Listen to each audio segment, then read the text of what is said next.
Conference, your source for JVM knowledge. Yeah, hello, welcome everybody to my talk. I'm very happy to be at GradeConf again this year, and yeah, thanks to the organizers getting it going again this year. And today I want to talk to you about automated security testing in a DevOps world, kind of a catchy title. Some might call it DevSecOps, but I think this DevSecOps is even more cheesy. So first of all, a little bit to myself. So my name is Kevin Wittek. I'm working as a software engineer at Codecentric in Germany, and also I'm having a little bit of my own consultancy business I kept going since university. And some of you might know me from the Testcontainers project, where I'm a maintainer, and I'm the author of the Spock extension for Testcontainers. And yeah, in general, I'm a big fan of open source and the open source community. I'm also, by whatever chance, an Oracle Groundbreaker ambassador, and I'm organizing the software craftsmanship meetup in the Ruhrgebiet in Germany, in my area, together with some other people. So yeah, let's start with talking about a pipeline, a build pipeline or a development pipeline. So this might be something how a very old school development pipeline looks or might have looked like. We are having like different people or different teams responsible for the different stages of the pipeline, very sequential, like you first, the developers actually build the stuff, then you have a QA department who tests it, and then ideally you somewhere there have also like the security testing, like a penetration test or whatever, and then you have a bunch of people integrating it, bringing it into production, and then like the old school ops people operating it. So do we still have like people who have a development process that looks like this here in the audience? Yeah, some. Yeah, it's sometimes like this. And before we go on, like let's talk a little bit about the security testing, about the penetration testing in this part, for example. So we saw it here in this stage, like a security team or penetration testers, maybe also even external employees, like trying to check for security flaws in your application. And yeah, in bigger organization or bigger development processes, those penetration tests are often part of a certain quality gateway you need to pass on the way to production. And there is a big problem about this. Like either those penetration tests happen like very early in the development cycle, or like are just scheduled because they want to do this so they can pass the quality gateway, which is in the end just a check mark in some document. So they just do at one point early in the development, schedule the penetration test, and then there is really not that much to test, but they still get the check mark and then the process moves on. Or if it happens very late and they find critical bugs, then often like there is no time to fix them. Maybe they find critical security bugs that are already a design flaw in the software design or in the architecture. And then like there's also usually no time to fix those. And like what happens, like either the release gets completely blocked, but most of the time people just push it through, squeeze it through somehow and say, yeah, we will fix this in a later release or whatever. But like ideally there should be like a real and a good motivation to do a penetration test or security test, and it should not be like just passing some quality gate or following some conventions or some rules of the business process. But you as a developer, or we as developers, should also have like a real interest in integrating those into our development lifecycle to get some security insights about our software. So yeah, when we are thinking about DevOps, like continuous integration, continuous deployment, continuous release, whatever, we have very fast cycle, development cycle or DevOps cycle. So somehow in this fast cycle, we now also need to integrate security. And if this is like a manual, labor-intensive process, then integrating this step into our fast DevOps cycle might be impossible. But what might be possible is to find at least the low-hanging fruits we can find with automated checks, with automated tests. And then we can use the actual pen tests for finding like the really complex issues. It's the same like how we think about automated testing. We want to have a lot of automated tests that find the basic stuff like ensures the basic functionality, and then we can have dedicated testing people who do like explorative testing and find the really important or the really the stuff where we need a human brain to find it. So and also if we as developers think about those security tests, ideally this will raise our awareness about security, and that's something we can already incorporate when developing our software. So a possible more DevOpsy pipeline that also incorporates security checks could look something like this. No, not necessarily exactly like this, but just a rough idea. And now we don't have the different departments responsible for the different stages, but we have this DevSecOps team, so like just a cross-functional team that's responsible for everything maybe. And at the top, so I don't know if you see the different colors on my screen. There are different colors. Like the top line of the boxes, they have a different color than the others. It means it's the stuff we are already now classically doing in our development pipeline or build pipeline. Like we have the automated unit integration tests. We then have some like whatever so you want to call them, system tests, or like black box system tests and acceptance test, UI tests. And then once something is running in production, we have metrics and monitoring, tracing, whatever, ideally. And now we just want to add some additional security-specific stuff into each stage. Like in the beginning, we can do things like a dependency check, static code analysis. Then if we are going the Docker way, we can, of course, scan our image for vulnerabilities, the Docker image.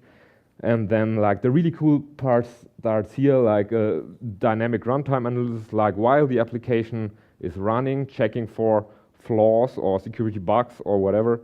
And then we constantly would get automated feedback, like how we would expect it from a CI pipeline. And of course, at the different stages of this pipeline, we have different artifacts available on which we can operate to find those security issues maybe. And we will just look into it, how it will look. So before we go on into the actual examples, the disclaimer, I'm not showing or providing you with any silver bullets to solve these problems. Like Frederick Brooks says here in this paper, like software development is hard, and for most problems there are no silver bullets. And the tools, the open source tools I'm showing you, they are not perfect solution for this problem, but they are a start. And if you just start incorporating them, you will also think differently about these problems. And this would probably help us as a developer community to be more professional about this topic, I hope. So let's check the first stage, the build stage. What you could do there is what is in the security community commonly referred to as static application security testing. So you do it with a static artifact, like not a running application. And the easiest thing like that everyone can just tomorrow start using is a tool for dependency checking. There are like open source tools available and commercial tools. I'm just showing the open source tools here. They all have like different advantages and different flaws. There is no perfect solution for this, but we will just now look into what this means, dependency checking. So I'm having here a simple example application I've written. It's not full screen, I wanted presentation mode. All right. So it's written in Java. I want you to excuse this, but it's just those security tools work better on Java code mostly. That's why the examples are a bit nicer to do in Java. So we're having like a really simple Spring Boot application that doesn't do much. We can maybe just look at it while it's running.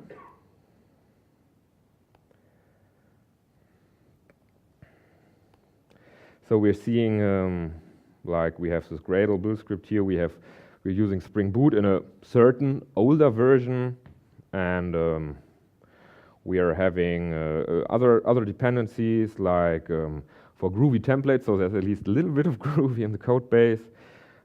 Whatever, like a comments collection, always an interesting dependency to have on the class path. And what we also have we have, where is the plugin? We have this plugin configured here, OWASP Dependency Check, and this is it's available also for Maven or just running it from the command line or whatever. And this is a plugin, the open source plugin we will use for checking our dependencies for known security vulnerabilities, CVEs. But before we do this, let's just check the application.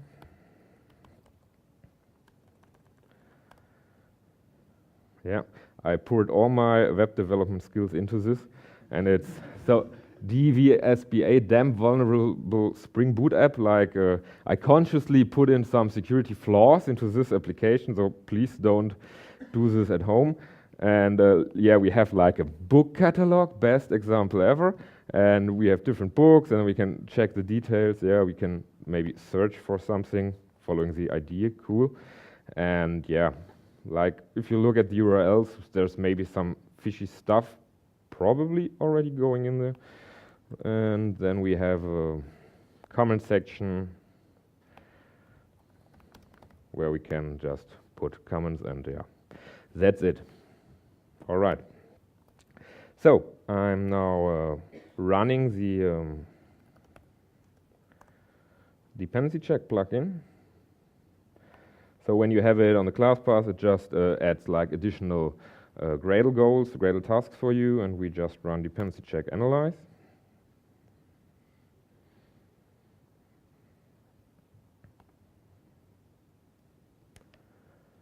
Okay, and it might take some time because also it's like updating its own database of known security vulnerabilities or CVEs to check against, like first downloading it and then checking against this database.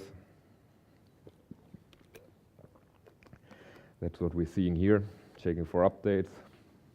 Yep. Boom, and we have some output, yeah. We could, of course, like just parse or check this output from the Gradle, but nicely there is also like a HTML report we can check. It's this one.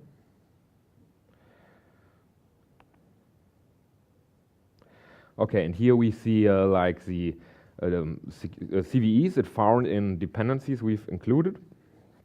So we see like a critical CVE in the comments collection version we're having here, and we're seeing all kind of Spring stuff. So we're using an older version of Spring. It seems to be time to upgrade this, and yeah, you can then like click here, and then you see more details about what CVE it corresponds to, and so on and so on. So what I just want to do now is simply simply update our Spring Boot version to the latest 1.5 release. And I will run again. And then we get already a bit more sane output. But there are still some interesting things we can see in the resulting output. So now this time it was faster because it didn't need to download the database again. All right. And now this is an amount of CVEs we can look at and check what's happening there. So the comments collection one is definitely a real one. I put it in there on purpose to just like show, yeah, if you put a dependency on there that has a CVE, we will also find it. And I didn't analyze all of them, if all of them are like correct CVEs. Interestingly, so this seems to be correct now, also like the MySQL connector, the MySQL database driver, and what happened in the newest version of the dependency check plugin I've now updated like basically 2 days ago, that it was also identifying this dependency correctly.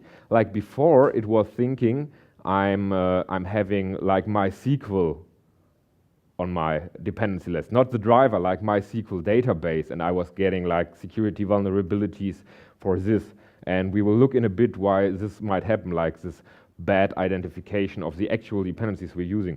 But yeah, I can very much recommend updating to the current version. They made some good improvements, and you get much better results. But still, we have one thing that is at least a little bit funny, and we have in the Groovy dependencies, we are having a CVE, and I took a little bit time analyzing what it's behind. So you all get this nice information, and you can just click through it and get some more information. Like best, just click here. Then you're landing in like the national CVE database, and you can get some more information about what security vulnerabilities in there. And here you're finding this. It's something in Groovy LDAP. And I was a bit checking like when was this patched, how was this patched, and then I found out, okay, this class or this function is not really part of Groovy. It's actually part of Apache LDAP, and they include like a Groovy wrapper around the API in their package. And there was this security vulnerability. So there's also like a nice paper, like how they could exploit it and so on and so on. I think here on Black Hat. But yeah, when I then digged in, like, but why does it find it? I'm not using it. Like here you find the recommendation what to do, like monkey patch the file yourself. So there was also no update released. And I was saying like, huh, how could this happen? Yeah, and then, as I said, it's not really part of the Groovy distribution. It's part of another package that's also not maintained anymore, but we're still getting the CVE of where we're not using it. And as I said, like dependency checker has become better in parsing the actual dependencies. So why does it happen? And it happens because of this. So this CVE has a CPE assigned, and the CPE is super broad. And now I will like explain to you what is a CVE and what is a CPE and why we run into these problems when working with this data. So a small excursus. What kind of stuff we have when we are working on this problem? So we have, of course, the CVEs. That's what we're looking at. It's the common vulnerabilities and exposures. That's what the security company will publish when they find a security finding somewhere, security bug. And they are associated with a CPE. And the CPE is a common platform enumeration. It's the security community's way to identify software, packages, and versions. But we as Java developers, as Groovy developers, we are normally using a GAV to identify our software, like the Maven coordinates, for example. So that's, I think, the most stable way of how we do it. And if we then look at how they differ in detail, we see that at the top there is a CPE. There are CPE examples for Spring Security. And here we would see how we would include it in our Maven build, for example. And as you can see, this is the format of a CPE. So you have like entry type, you have a vendor, product version, revision, and this is the one for Spring Security. And as you can see, like they don't really match that good. So we have VMware here, and yeah, it's quite different, and it's a very big challenge for those dependency check plugins to find out which CVE, which CPE corresponds to which Java dependency we are using. And that's what you might find out when you try to integrate those dependency checks for you, that you get maybe many false positives or whatever, just because this like mismatch between the identifier happens. And in case of the example we just had with Groovy, when we look at the CVE, we see the CPE that was configured for it. And it's basically like super wildcard. It's just a super wildcard. And it will always match all kinds Groovy. And it will be like this probably forever, because no one like updates those CVEs or whatever. At least I don't know about a process to do this. So yeah, that's just something to keep in mind. But gladly we can, like, if we find those false positives and we like check them and find out, okay, it's really a false positive, then we can configure the OWASP dependency checker correspondingly to ignore them. And like there is a XML you can use to like specify filters and excludes and so on. And yeah, just put in this thing and then it will not find it anymore. All right. So yeah, and like the main difference between the open source providers and the commercial offerings for the dependency check stuff is that the commercial offerings like Snike or IO, for example, employ a lot of people that build these databases for mapping those like coordinates to each other. Like it's manual labor at the moment, and there is no open source community effort to build this database, which is maybe a shame, or just something we could think about as a software community. Okay, so first step was like just checking the dependencies, but now we want to check our own code for security bugs. And I like this quote from Linus Torvalds here, where he says, so I personally consider security bugs to be just normal bugs. And in general, I think similar. And I think like we should just handle them as bugs. And if we think about finding bugs using static code analysis, in the Java, in the JVM world, we can use, it used to be called FindBugs, but nowadays it's called spot bugs. So we can basically just use spot bugs and configure a custom extension or add another extension to find specifically security bugs. Who here knows and uses FindBugs or spot bugs? Oh, already a lot of people, so very much recommended in general. And so it used to be called FindBugs, and this is the FindBugs logo. It's perfect, I think. But now it's called SpotBugs, and it's the SpotBugs logo. Also okay. And since the rename, because FindBugs has been like, it's kind of dead, and it has been forked into SpotBugs, but now we have a really weird way to configure things because some configurations are still following the FindBugs name and so on, and that gets a bit weird to get things going and configured in Gradle or Maven correctly, but it's all possible. And we will just check it out. So we will check how I configured it in Gradle. It might be not the perfect way to configure it like this, but it's how I got it working. Was a bit of fiddling around. So it's on the one hand, you're like just including another Gradle plugin, the SpotBugs plugin. That's one thing. And then I'm just saying here to ignore failures because I don't want it to break my pipeline if those bugs are found, because especially the security ones could be false positives, but that's up for you to decide if you want those findings to break your pipeline or not. And yeah, I just enabled the HTML report to have something that looks nicer. And then, so that's just spot bugs. But now we want to add like the spot bug security extension. And then we go here, and then we have like a dependency to spot bugs plugins. And now we plug in the find segbugs extension. So it's compatible with spot bugs. And yeah, if you would want to configure it, you like if you want to look up how to configure spot bugs, it just says, here, look at the FindBugs documentation. It's similar, but you have to replace all the words, whatever. So yeah, that's how you can do it. There might be a better way, but it works. And we just want to see what happens when we run it. So we now get like from spot bugs, we get an additional Gradle task here. So I'm running spot bugs main. All right. Yeah, I haven't changed anything, so I still have the generated output here. So I'm basically getting this HTML then. Whoop. All right, that's the SpotBugs report. And now we have a couple of warnings, and it directly says here security warnings.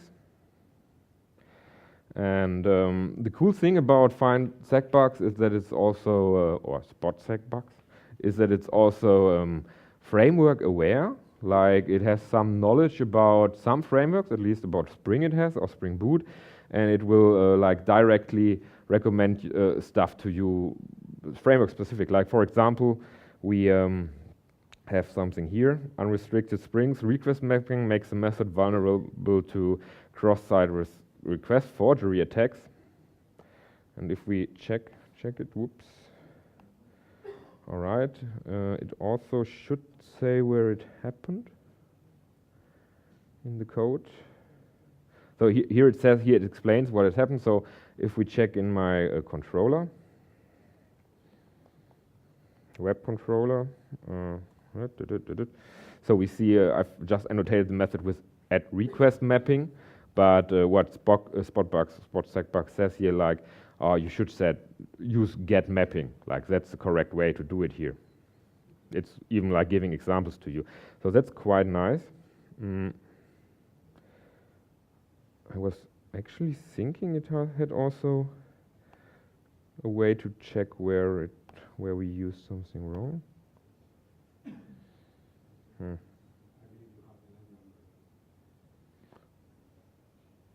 Yeah. No, that was another example.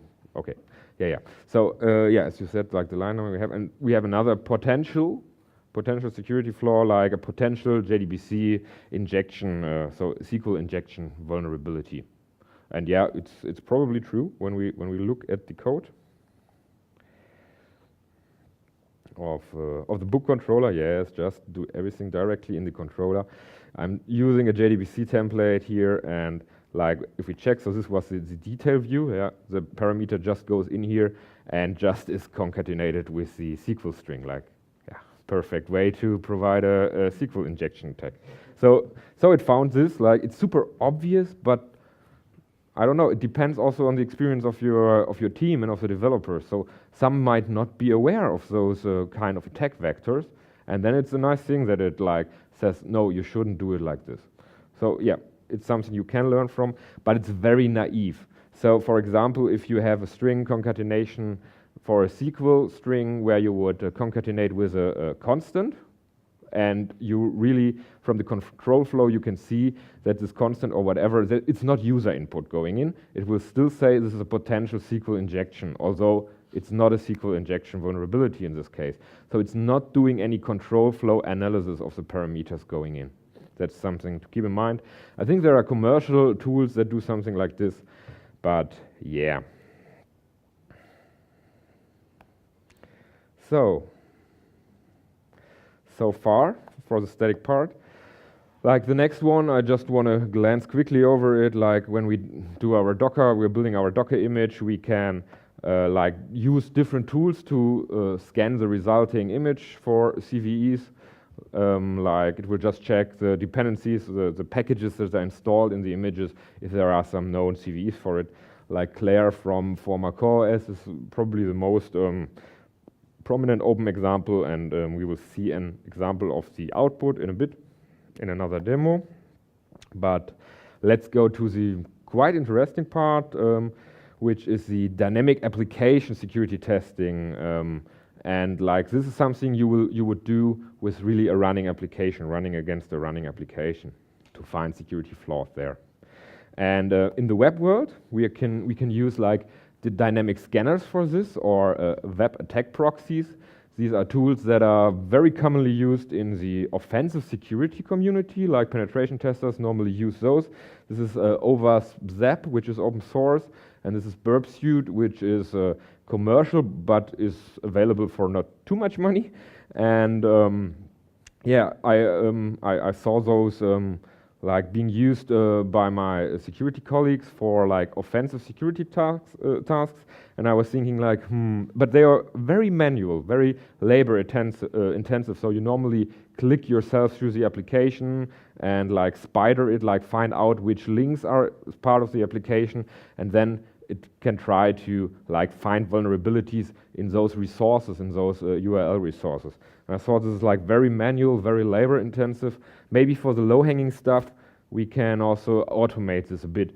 And yeah, I thought how to do it. And since I like test containers, I just wrote a basic test containers wrapper or a test containers module for ZAP. And then you can instrument ZAP using a HTTP REST API. And we can then have the following setup. So we will like start our system under test, which could consist of multiple services in theory, as Docker containers, for example. And then we will also start the ZAP attack proxy as a Docker container. We put everything in the same Docker network. And then we're using like the REST API and basically a Java or Groovy API to call stuff from the REST API here. And it's it's like just a proof of concept, but it works in theory, and we will see it in a bit. So yeah, before we like attack the application with ZAP, let's look at the OWASP top 10 security vulnerabilities. And yeah, number one, since forever, is probably a SQL injection. And on place 7, we have a cross-site scripting attacks. Like there are different kind of cross-site scripting attacks, persistence cross-site scripting attacks, or like reflected cross-site scripting attacks. And we have those available in the demo application, and we will just look at them now. So after checking, like for example, this code, you can probably see, yeah, this is probably vulnerable to a SQL injection attack. So if we, go again to the application, well, there's not even a back button or home button here.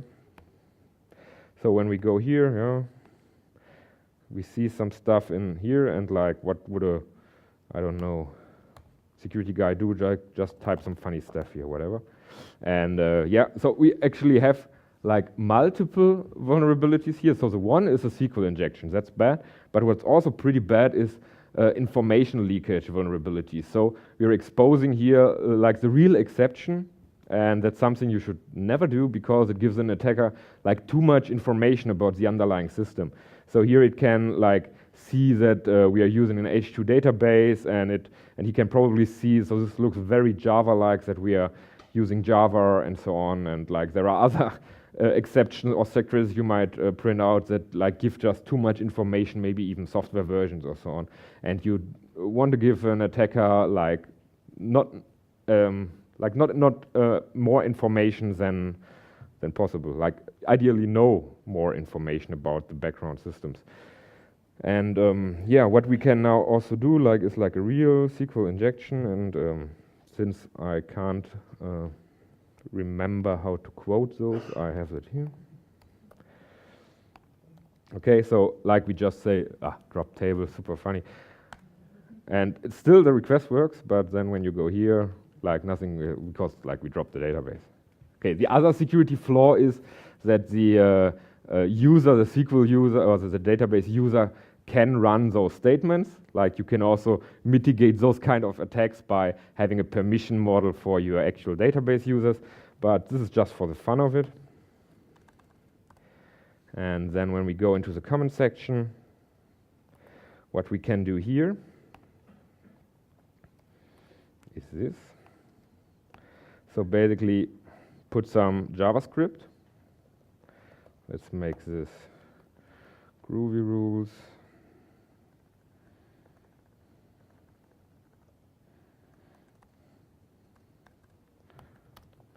Okay.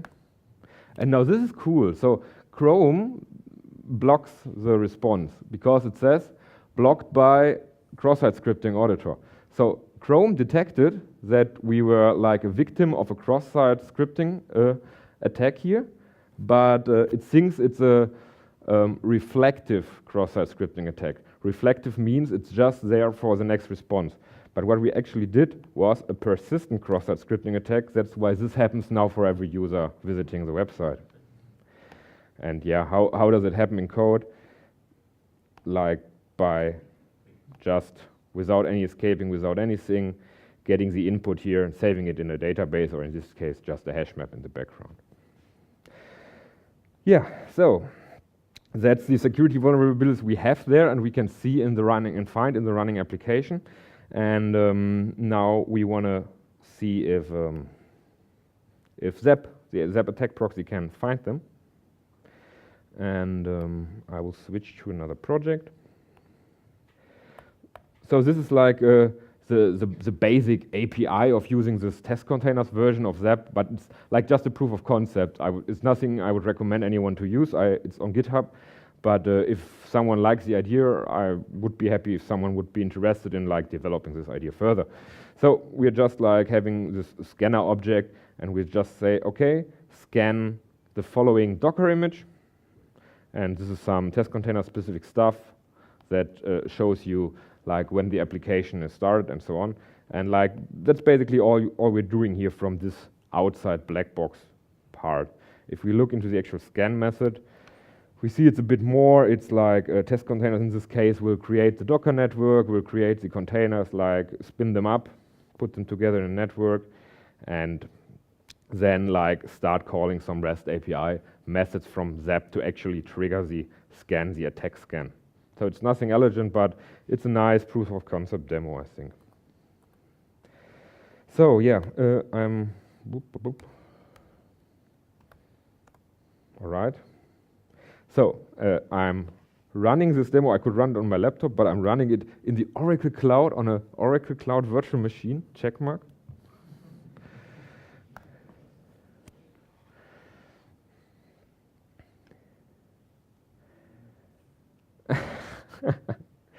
So yeah, I'm just running this Spock test basically, and so yeah, Gradle output. So now we see like test containers spinning up the containers and everything. If we look here, we see like some containers are rising here. Okay. So yeah, like the ZAP container. And now it's starting the Spring Boot application. All right, it's here. And it takes also some time, of course, to set it up. And then once it's running, now it starts, like the actual attack starts. First, it does something, it's called spidering. Like it tries to find all URL resources in the application, like web endpoints basically. It just does it very natively, like tries to crawl the HTML for links and so on. So it might have a hard time with certain single page applications or whatever. And then it does an active scan.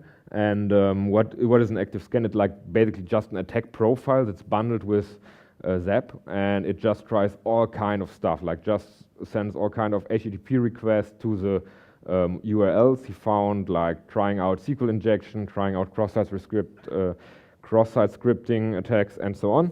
And it takes quite a time, like it would maybe run now 10 minutes or so for this very small application, because he naively tries out nearly everything.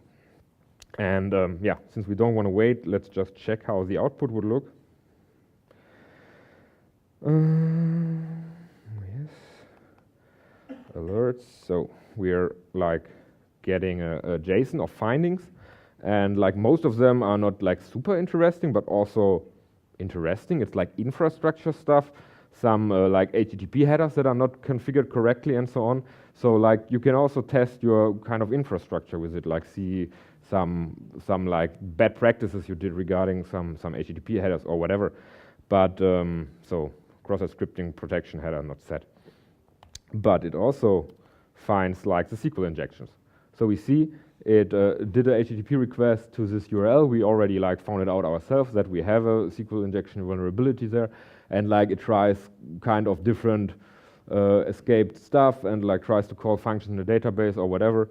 And yeah, this was successful in this case, and he identifies it as successful by checking the response. So he sees like the response is weird, then it's like probably went through. And it has more sophisticated attacks also for like blind-sided SQL injection attacks where you would not see from the response that you got it through, but this is a more complex topic and I'm also not that firm in this. So we found this super easy SQL injection, and we also found the cross-site scripting one somewhere. I don't know where.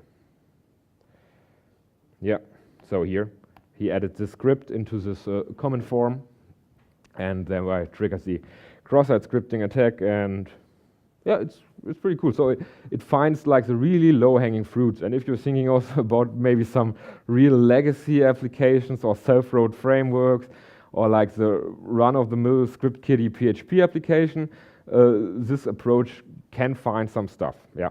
But you should probably not run it against your real production, because like if it finds something, it might break shit. All right. So yeah, let's like wrap it up a bit. I could also show like a small demo how to do it in GitLab CI. Like I will not go into detail here, but it has a cool feature, GitLab CI. It's called Auto DevOps. It's like tries to configure your DevOps pipeline automatically. Like the idea is very good, but it's not really there yet. It's missing some stuff, but it has those security checks kind of built in, and some of them are even working. And yeah, you get something like this. It's not so it doesn't support all languages yet, and the Java support is meh. But you have some of the stuff here, and then you get this nice report here, which is really nice. You have like for the Docker images, it's super cool. So here you just see the CVEs in the Docker images that have been used, like a lot. And here you have from the static. Here it was. This is really cool. So it was basically also running FindBugs or Spotbox with the FindSecBugs plugin on the code base. And here you just jump here, like potential SQL injection, you go here, and it shows you, wow, that's perfect. That's like a nice user interface, yeah? So that's pretty cool. If you're using GitLab, you can explore this. And I think it's also available in the community edition, but I'm not 100% sure. All right. So yeah, this is this. Okay, then the conclusion. Like in theory, the integration into the build chain is possible. We can get some low-hanging fruits, and I think the most important part is that like developers start to think about community security and start to work with the stuff and read up about the findings and so on and get some security awareness by this. And like this easy stuff is possible without having a dedicated security expert in your team. But of course, as an organization as a whole, you should have like some security champions or whatever that help the teams like achieve those security goals. And the open source tools can provide some insights, find some low-hanging fruit, and they're getting constantly better. Commercial tools I haven't really evaluated, I can't say anything about it, but what I heard from others is like the results are just different, not really better. And yeah, like I said, I think it would be a good thing if we are raising security awareness in the developer security as a whole, and also start to work together with a security company. So I'm coming originally from a security company, cybersecurity company, and I always found it like puzzling that there is like an antagonistic relationship between developers and security people. So they don't really play nice with each other, and it's probably a problem on both sides. And we should just try to better work together. And things like a shared language, meaning we have this stupid mismatch between software identifiers, our Maven way to do it and their CPE, and that's like not really necessary. So we should find a way to like communicate with each other on standardized way. And yeah, somehow some kind of security is needed when we're doing this DevOps stuff and this fast releases. It's just a question how we can best implement it, and I think there's still a bit to go. So yeah, I have all the examples online, and like the Testcontainers ZAP thingy I showed, as I said, it's just a proof of concept. I would not recommend it for real production use, but it could be maybe inspiring, and if someone thinks the idea is cool, I would also be happy to discuss it and maybe find a way how we could make this like a real test containers module or something. All right. So yeah, you can find feedback here. It's the classic DevOps. This is the state we have now, maybe, yeah? And maybe we can reach this state at one point. Thank you very much.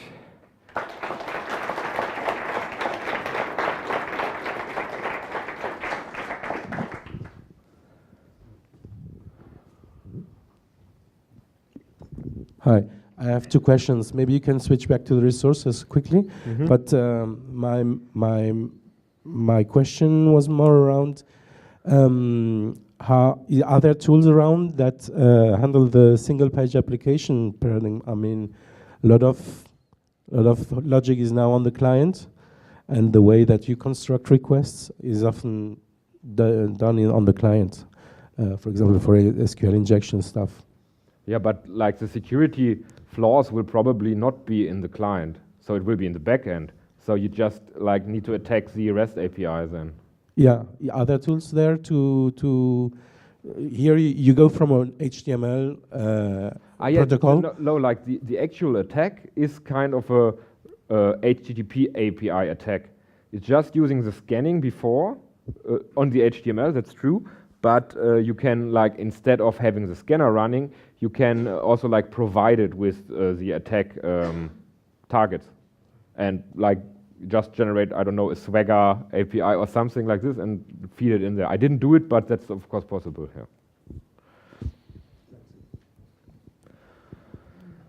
Yeah. More questions?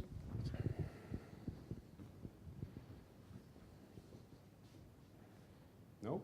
All right, thanks. Thank you.